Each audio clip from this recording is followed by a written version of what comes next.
Lors d'une conférence de presse, les deux ministres ont souligné l'importance pour leurs pays respectifs de respecter la souveraineté et l'intégrité territoriale de chacun.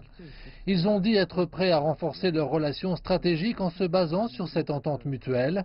Ils ont plaidé pour la poursuite des rencontres de haut niveau et pour le développement des échanges dans la culture, l'éducation, la technologie, le tourisme, la coopération économique et le commerce. Ils ont également dit vouloir organiser aussi rapidement que possible la première réunion d'un comité mixte sur les échanges de peuple à peuple.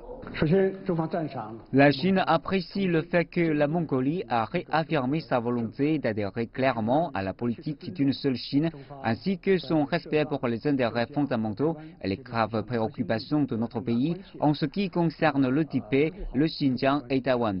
La Chine continuera de respecter l'indépendance, la souveraineté et l'intégrité territoriale de la Mongolie et elle respectera la voie de développement que le peuple de Mongolie a choisie en fonction des caractéristiques particulières de leur pays. Les relations stratégiques entre la Chine et la Mongolie ont beaucoup évolué et ont donné de très bons résultats.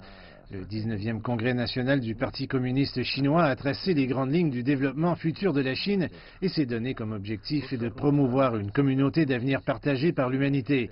Il s'agit d'une contribution importante au développement mondial qui offrira plus de possibilités de coopération future entre les pays voisins.